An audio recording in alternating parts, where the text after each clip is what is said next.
Hello everyone. Managerial accounting के पिछले class में हमने चेंज इन प्रोडक्ट मिक्स इससे रिलेटेड दो प्रैक्टिकल प्रॉब्लम्स पर डिस्कशन किया। मैनेजरियल डिसीजन मेकिंग में आज हम आगे बढ़ेंगे और देखेंगे shut down decisions.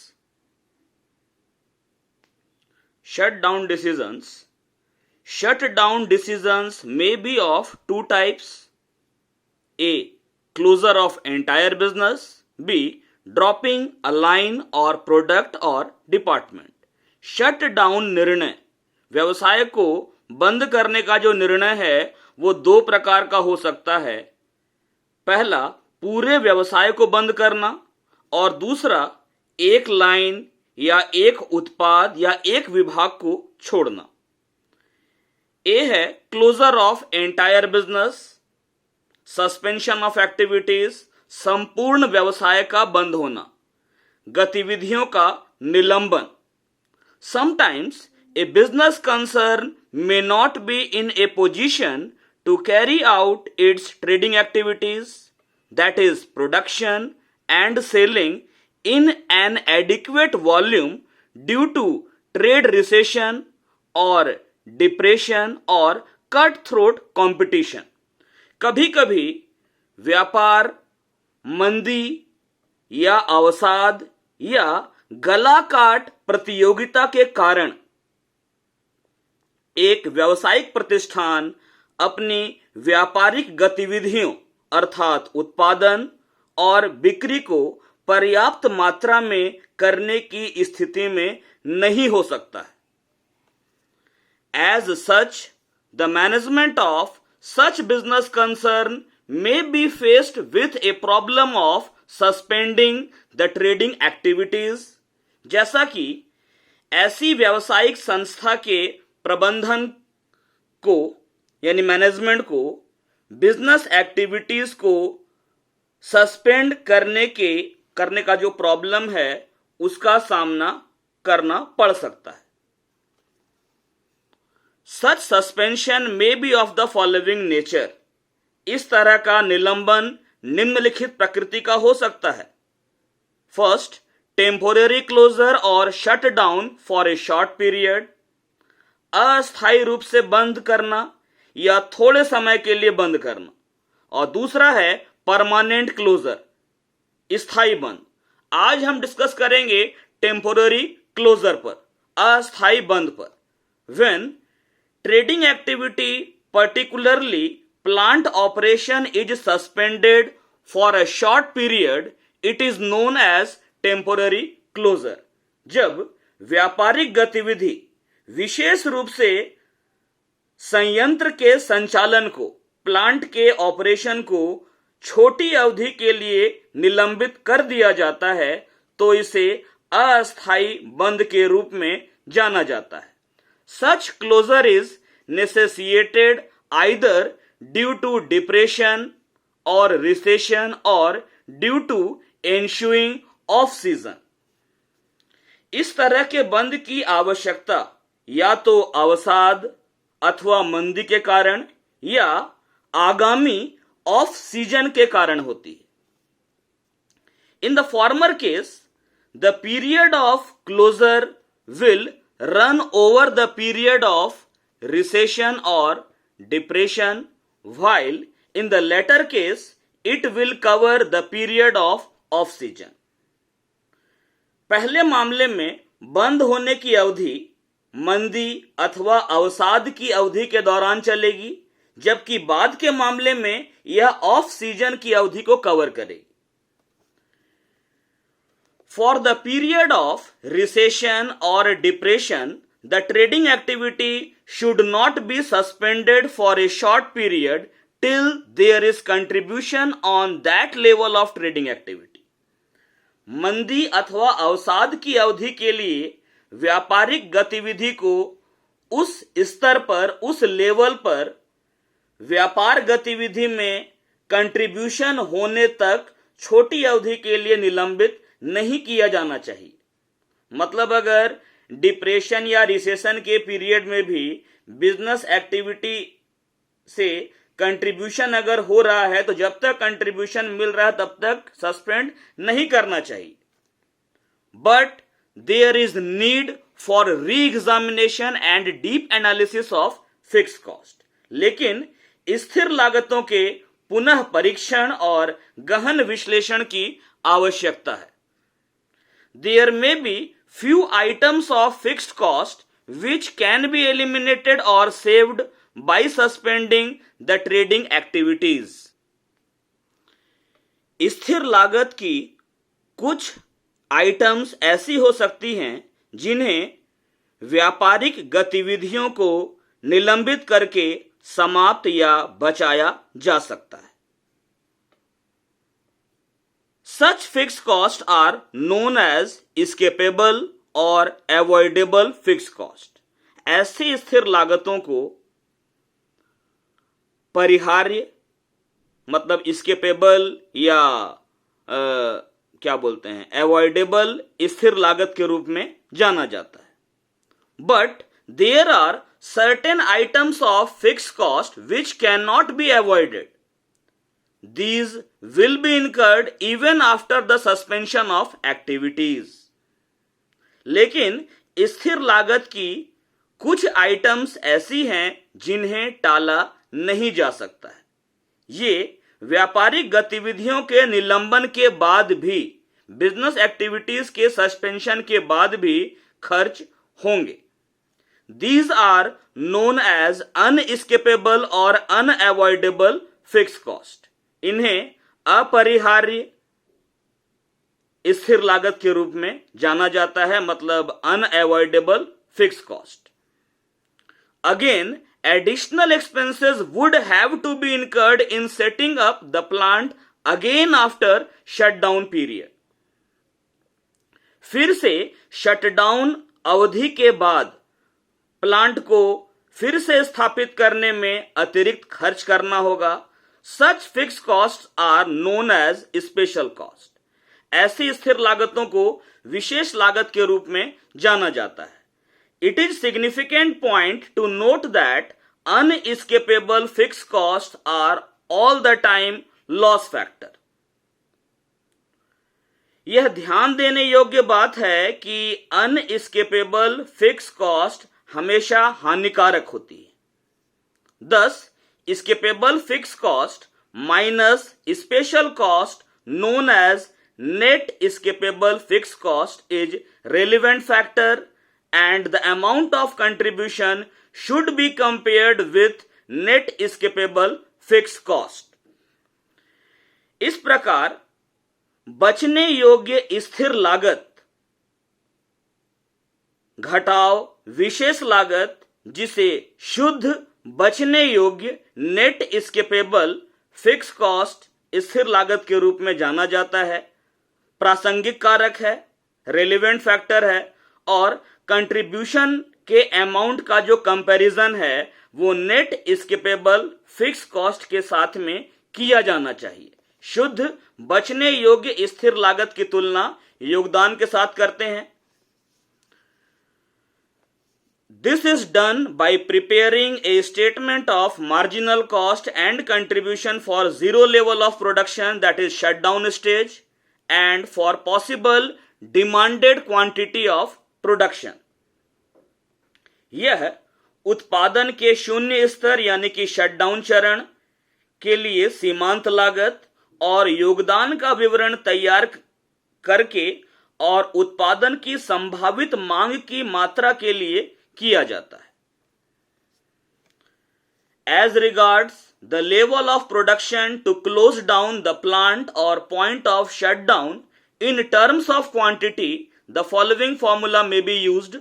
Shutdown point quantity के रूप में फॉर्मूला होगा नेट एस्केपेबल फिक्स कॉस्ट शुद्ध बचने योग्य स्थिर लागत बटा कंट्रीब्यूशन पर यूनिट या net escapable cost divided by PV ratio. दोनों तरीके से निकाल सकते शटडाउन पॉइंट को.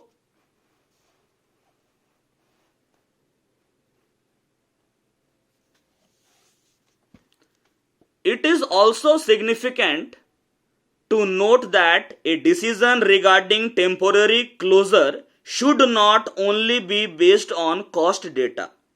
Some other economic and social factors may also be considered. उत्पादन के स्तर के संबंध में संयंत्र को, प्लांट को बंद करने के लिए या मात्रा के मामले में बंद होने के बिंदु के संबंध में निम्नलिखित सूत्र का प्रयोग किया जा सकता है। ये तो हम लोग देख ही लिए। यह भी ध्यान रखना महत्वपूर्ण है कि मतलब अस्थायी रूप से बंद करने का जो डिसीजन है वो न केवल कॉस्ट डेटा पर आधारित होना चाहिए बल्कि कुछ अन्य आर्थिक और सामाजिक कारकों पर भी विचार किया जा सकता है। Sometimes temporary closure is warranted by the off season. कभी कभी ऑफ सीजन द्वारा अस्थायी रूप से बंद करना आवश्यक होता है।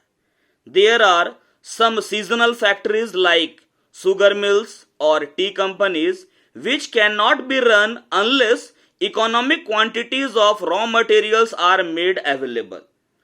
कुछ मौसमी कारखाने हैं जैसे चीनी मिल या चाय कंपनियां जिन्हें तब तक नहीं चलाया जा सकता जब तक कि कच्चे माल की मितव्ययी मात्रा उपलब्ध नहीं कराई जाती। When the supply of raw materials goes down below this economic or optimum quantity, it would be better to close the factory for the off season.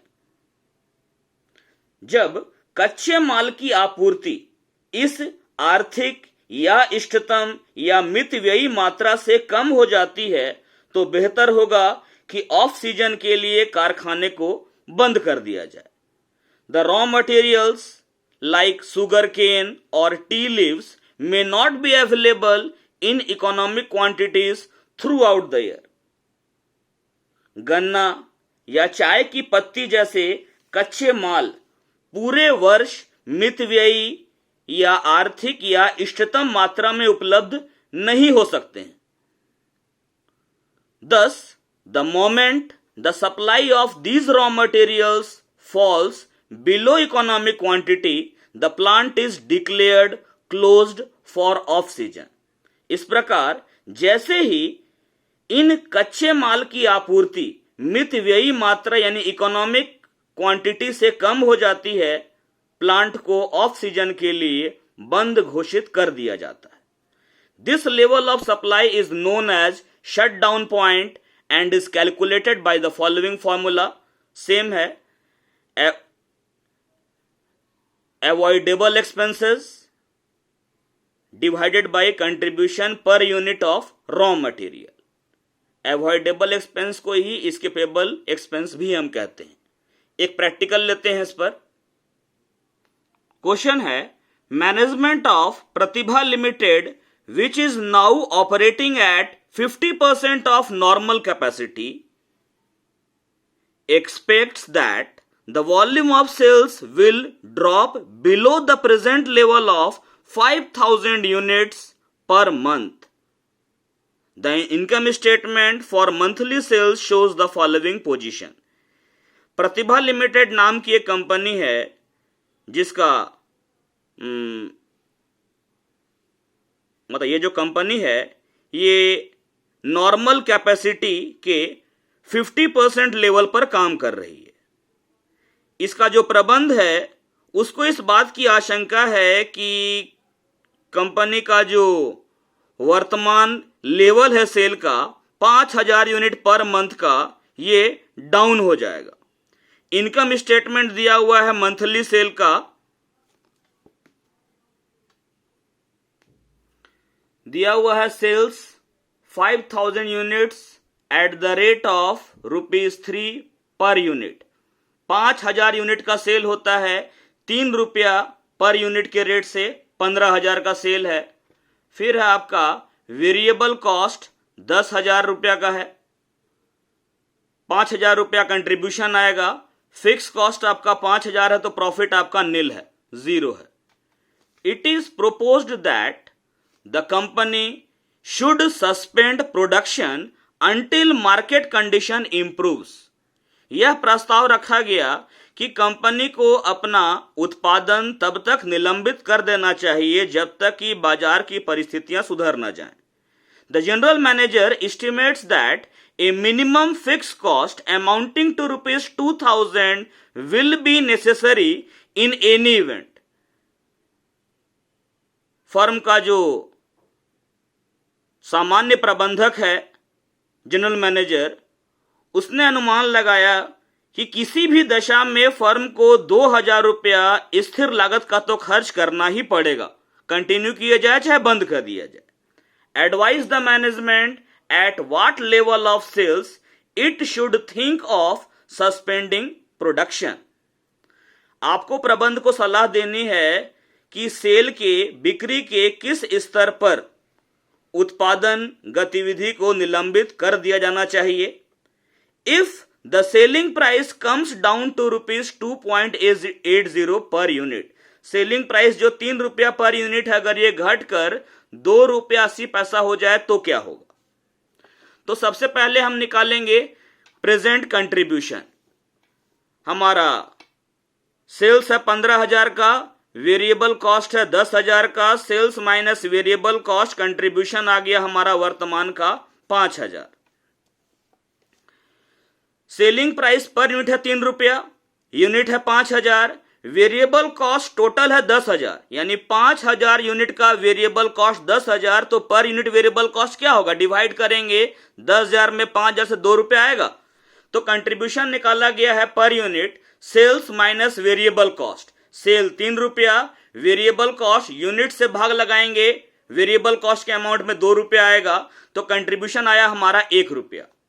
अब टोटल फिक्स कॉस्ट 5,000 है, जिसमें से 2,000 रुपया ऐसा फिक्स कॉस्ट है जो कि खर्च होगा ही, ये अनअवॉइडेबल है, अवॉइड नहीं कर सकते, अनस्किपेबल है। तो अब देखते हैं कि हमारा नेट स्किपेबल फिक्स कॉस्ट कितना है।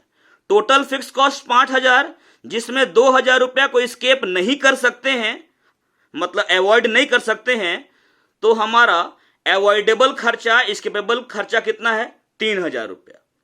फॉर्मूला हमारा था शटडाउन पॉइंट का, नेट स्किपेबल फिक्स कॉस्ट में कंट्रीब्यूशन पर यूनिट से भाग लगाते हैं।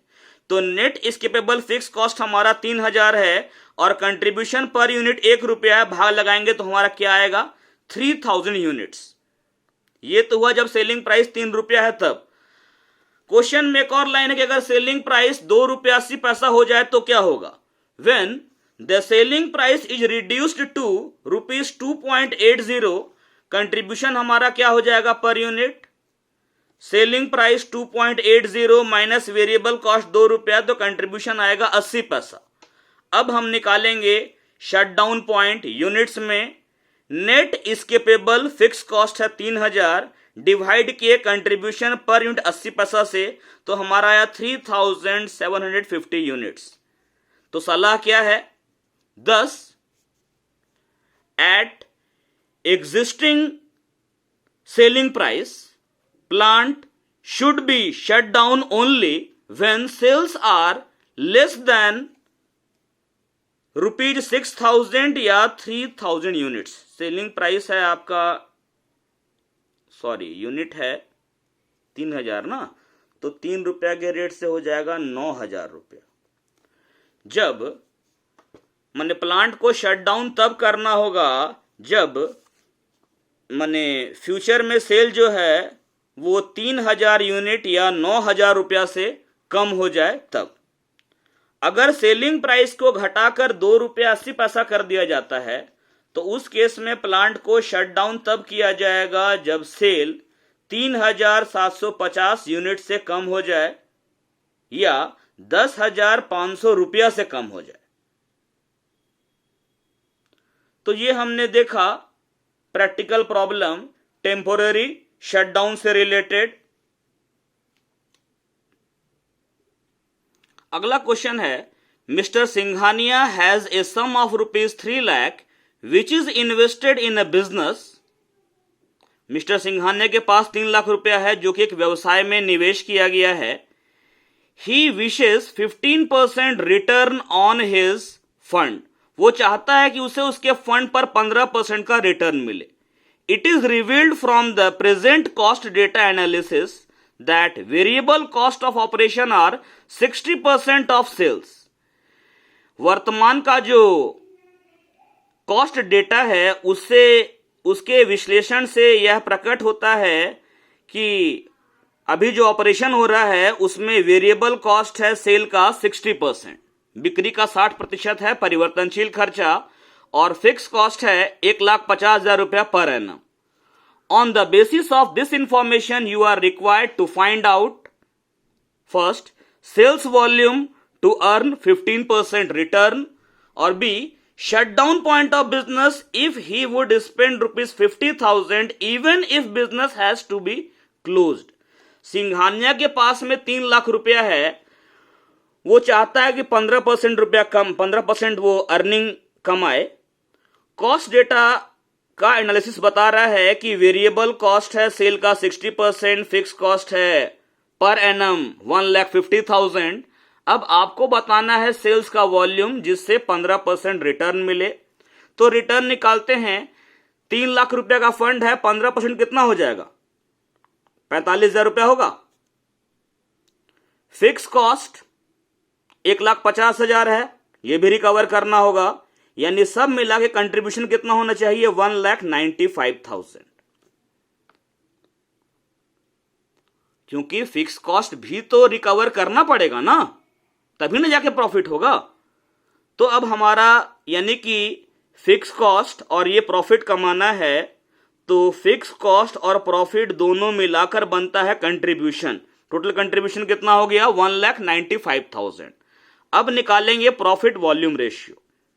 वेरिएबल कॉस्ट का रेशियो 60% है, मतलब पीवी रेशियो कितना होगा? 40%। 100 में से वेरिएबल कॉस्ट का रेशियो घटा दिया जाए तो पीवी रेशियो निकल जाता, तो पीवी रेशियो 40% है। अब निकालेंगे रिक्वायर्ड सेल्स वॉल्यूम। कंट्रीब्यूशन में डिवाइड करेंगे पीवी रेशियो से। कंट्रीब्यूशन है 1,95,000, पीवी रेशियो 40%। सॉल्व करेंगे, आएगा 4,87,500। मतलब 15% कमाने के लिए हमारा सेल कितना होना चाहिए? 4,87,500 का।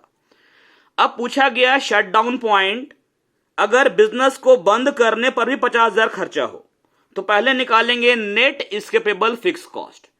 1.5 लाख तो हमारा फिक्स कॉस्ट है। अब 50,000 खर्चा होगा जब बिजनेस को बंद कर देंगे तो भी, इसका मतलब बचत कितना का होगा? एस्केपेबल फिक्स कॉस्ट कितना हो जाएगा? 150 - 50 = 1 लाख। तो शटडाउन पॉइंट क्या होगा? नेट एस्केपेबल फिक्स कॉस्ट में पीवी रेशियो से भाग लगाएंगे। एस्केपेबल फिक्स कॉस्ट है 1 लाख, पीवी रेशियो 40%, ये हमारा आएगा 2.5 लाख रुपया। मतलब जब मैंने शटडाउन पॉइंट के जब बिजनेस का सेल 2.5 लाख हो जाए तो बिजनेस को हमको बंद कर देना होगा। थैंक यू, बाकी अगले क्लास में करेंगे।